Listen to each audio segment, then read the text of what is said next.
Welcome back to Hannity. Now today, the world lost one of its great patriotic warriors. Roger Ailes, at the age of 77, has died.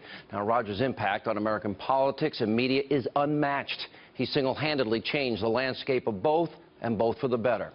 There are few people in this world who will ever have such a profound impact like Roger did.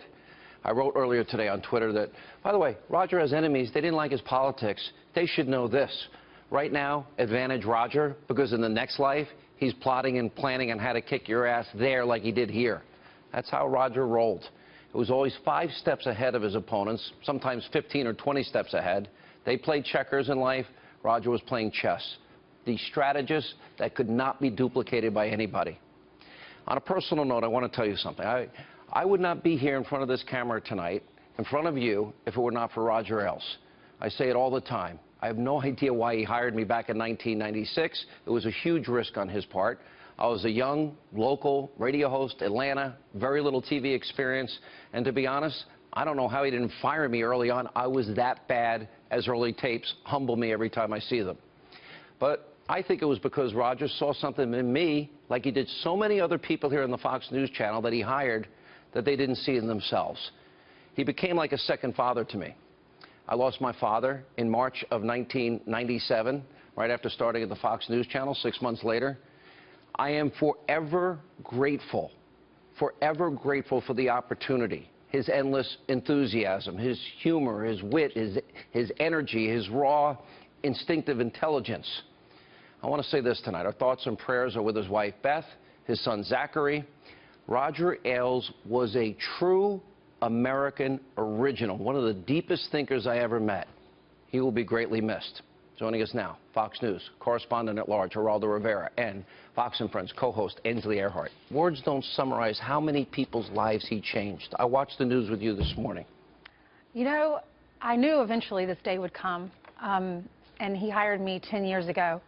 And I do feel the privilege of being able, in a weird way, to announce it this morning on Fox & Friends, because he was a father figure to me. And I know there was a lot of bad press recently about him, but he was wonderful to me, and he changed my life. And I have a beautiful daughter, and he supported me through that. I've had some hard times in my life. He supported me through that. I remember the first time I walked into his office and sat in that corner office and thought, I'm sitting here with this legend. And I told him that, and I said, you know, Roger, I don't know if you're going to hire me, but I want an opportunity just to pick your brain. This might be a once-in-a-lifetime opportunity for me to sit down with someone who is so critical to our profession. And I just want to thank you for giving me this opportunity just to meet with me for about an hour. And he said, you know, I think I'm going to hire you. I need to see your tape, but I think I'm going to hire you. And I was crying on the plane, flying into New York, because this was my dream. Roger, that man right there, gave me my dream, and my dreams have all come true. My little girl will go to college, and I am saving money right now because of him. He put a roof over my head and gave me this amazing life in New York City. Gave me a promotion when I was on maternity leave. Who does that? Reassured me that my daughter would be taken care of always, and said, your daughter is now part of the Fox family. Everywhere in these halls, we all are weeping over him. We're all hugging. It's been a very somber day here because we love this man. And you can say what you want about him. You can hate the sin, but you love the sinner. Men are not perfect. We are not perfect, hey, Ainsley, but love is. I know you do Bible study and you're a strong, devout Christian. We've all sinned and fallen short. We have. And, you know, some of the, well, I won't get into it. That's why we need God, though. I mean, because we're not perfect. And there was so much more good that he did. And I want folks at home to know that.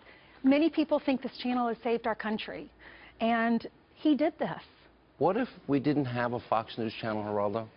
You would have the same old, Sean. You know, it would all be one point of view represented. It would be a heavily urban, suburban point of view, a very, very progressive, hard left point of view represented.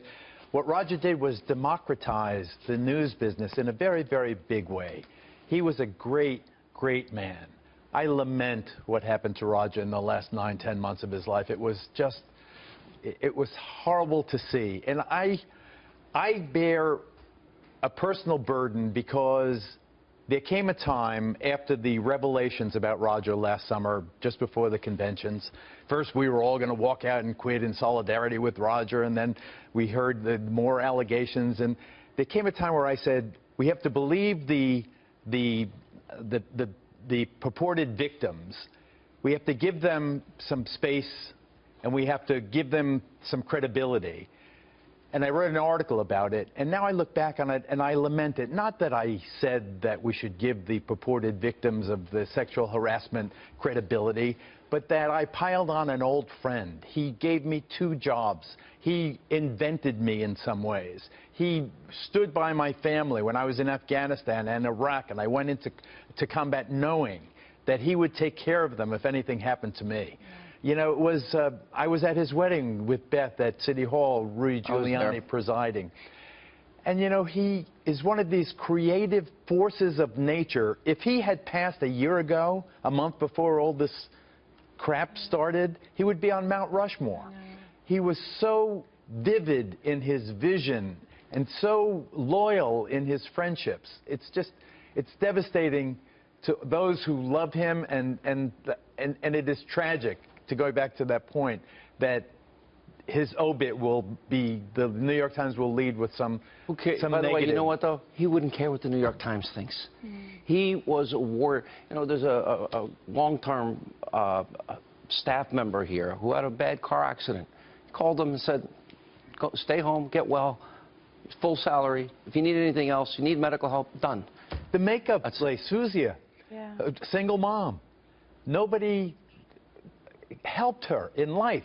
Roger helped her, the makeup lady. She's crying right now in the cleaning lady. She said, "This is my dream job. I want to be a makeup artist." He said, "I'll send you to the best makeup school in New York." Now she's one of our makeup artists. And there's so many of those stories. There really are. Guys. Poor Zach. Zach, know that everybody, we're all your surrogate uncles. He's a strong kid. I talked to him. He loved you, Sean. He loved you. Every time I'd meet with him, he would talk about you. You were like a son to him. And Geraldo, I know y'all were so close, and y'all have known him for so long. He was proud of you, too. He was so proud of you. All right. Thank you both. Really.